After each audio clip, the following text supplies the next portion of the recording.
कार्तिक महात्म अथ 9वां अध्याय। राजा पृथु ने कहा कि हे ब्राह्मण, आपने कार्तिक व्रत के विधि विधान वर्णन में तुलसी के मूल में विष्णु भगवान की पूजन की विधि बताई है। अतः मैं तुलसी की महत्ता के विषय में पूछने की इच्छा करता हूँ।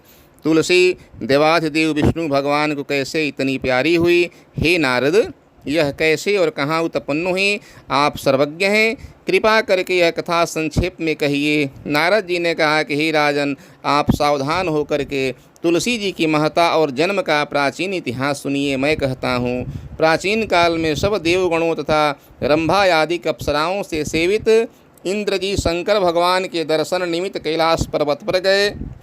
वहाँ कैलाश पर पहुँचते ही सम्मुख भयानक दांत और मुख वाले भीमकर्मा पुरुष को देखा।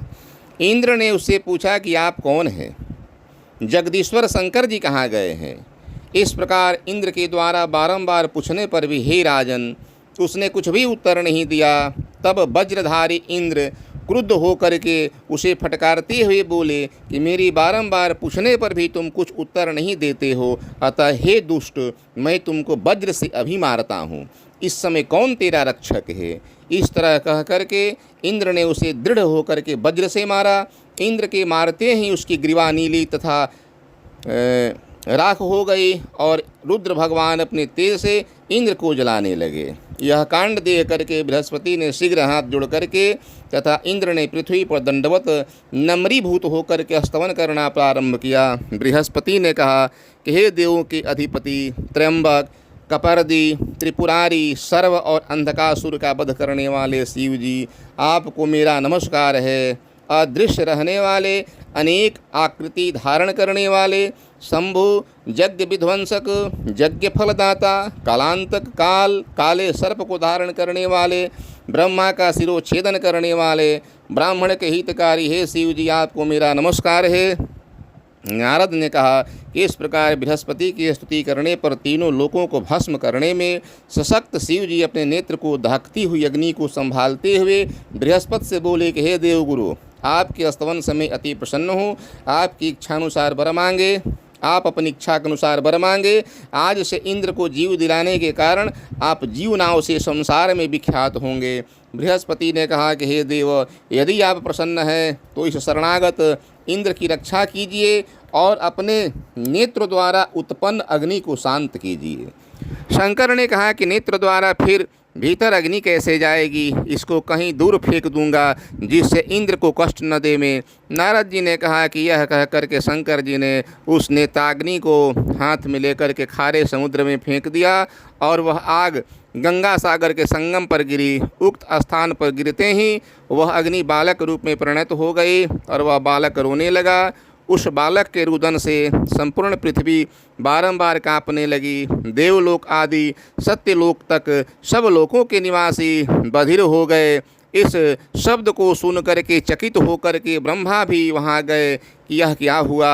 वहाँ जाकर के ब्रह्मा ने समुद्र के तट पर एक बालक देखा और ब्रह्मा जी ने यह वाक्य कहा कि यह अद्भुत बालक किसका है। ब्रह्मा को आया हुआ देखकर तथा उसकी वाणी सुन करके समुद्र ने हाथ जोड़ करके नतमस्तक होकर के प्रणाम कर बच्चे को ब्रह्मा जी के अंक में रख दिया, गोद में रख दिया और कहने लगा कि हे ब्रह्मा, यह लड़का गंगा सागर के संगम में उत्पन्न हुआ मेरा बालक है। हे जग के जन्मदाता, इस लड़के का जात कर्म आदि संस्कार आप ही कीजिए। नारद जी ने कहा कि समुद्र इस प्रकार कह ही रहा था कि समुद्र का बेटा ब्रह्मा जी की दाढ़ी पकड़कर बारंबार झकझोरने लगा। इस कारण ब्रह्मा जी के नेत्रों से आंसू भर आए। किसी प्रकार ब्रह्मा ने अपनी दाढ़ी छुड़ाकर समुद्र से कहा कि इसने मेरे नेत्रों से आंसू बाहर निकाल दिया है, अतएव इसका नाम जलंधर होगा तथा जहाँ से इसकी उत्पत्ति हुई है वहीं से इसकी मृत्यु भी होगी। नारद जी ने कहा कि ब्रह्मा जी ने ऐसा कह करके शुक्राचार्य को बुलाकर जलंधर का राज्याभिषेक कर दिया और नदियों के स्वामी समुद्र को बुलाकर ब्रह्मा जी अंतर्ध्यान हो गए। इसके पश्चात उस लड़के को राज्याभिषेक दे करके समुद्र के नेत्र हर्ष से उत्फुल्ल हो गए और समुद्र ने कालनेमी से उसकी पुत्री वृंदा को जलंधर की पत्नी होने के लिए मांगा। इस निवेदन पर कालनेमी आदि असुरों ने प्रसन्न होकर के जलंधर को अपनी कन्या दे दी। वह भी अत्यंत प्रेमवती तथा आज्ञाकारिणी भार्या पाकर के शुक्र की सहायता से निर्विघ्न शासन करने लगे। प्रेम से बोलिए विष्णु भगवान की जय।